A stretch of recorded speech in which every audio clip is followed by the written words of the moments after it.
जय जगन्नाथ मु अनु ओडिया किचन समस्त को स्वागत करुच्ची। आज देखु मु गोटे मास पर पूरा लाइव आसी कहीं आज मोर मसे है मो देह बहुत खराब थिला। मु मेडिकल ट्रिटमेंट थी एवं घर को फेरी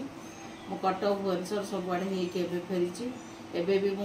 मत धरले मु चलुची टॉयलेट जाऊँगी एबे भी मु ठीक से चली पानी। तेणु मोर यूट्यूब परिवार को मोर फेसबुक परिवार को बहुत बहुत दुख सहकार कहूँ मुझे रेसिपी पकई पारनी से आज आम रातिर डिनर थाली जहाँ मोर जो झीटी अच्छी मुझे शिखे देती रोसे सी तार आज रोसे कर डिनर थाली आपन को देखा मो देह बहुत खराब आज से देखु मुझे ठिया शाढ़ी भी पिंधि पारनी कहीं मत शाढ़ी पिंधले भी अन्य जन धरले जाकि मत बहुत समय लगिज कुआड़े पड़ पुड़ा जी डाक्तर मना कर पूरा ठिया होते नईते भी मना कर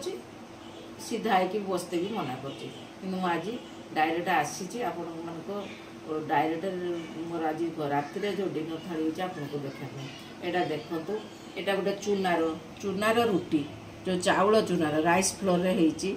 आपको आर रेसिपी मुझे आप्रे देखईदेमी। एक्चुअली आर रेसिपी मुझे मुहर टे कहीदे आप 2 कप पानी ने गोटे कप चूना ने जंती देवे जंती देकी जमी रुटी रक सेकी जमी बेलती सेमती बेलिकी रुटी रक सेकी ने आ देखु एबे तो मार्केट रो ग्रीन मटर पूरा एभेलेबल तेणु आमर आज ग्रीन मटर आलू झोल होटा देसी चिकेन रो झोल होती आज चूना रुटी की देसी चिकेन झोल आउ ग्रीन मटर झोल ता सहित प्याज लंका टिके नहींचे आपड़ यू थे बनातु बहुत बढ़िया लगे। मुझे बहुत दुखित मुझे ये रेसिपी डायरेक्ट देखे पारूनी कहीं एबे भी मेडिकल ट्रिटमेंट अच्छी मत आरे डॉक्टर कहते आहरी 15-20 दिन लगिज तेणु मुझे बनामी प्रथम आपण मान रेसिपी करके देखेमी। जय जगन्नाथ। आ गोटे छोटिया रिक्वेस्ट आपन को आपन मोर यूट्यूब परिवार को मोर फेसबुक परिवार को आपण माने बहुत सारा लाइक सब्सक्राइब फॉलोअर्स दिंतु मते देले मु खुशी हेमी। आपण तो दौरान सेमती ना दौना बहुत सारा मो पाक आसुची मत आहरी खुशी लगे मो स्टाइल खाइबा बनातु ये खाइबा भी मु एक्चुअली आमर जो डिनर थाली है मुझे मोर जो झीटी अच्छी ताकू मुझे धीरे धीरे सब शिखौची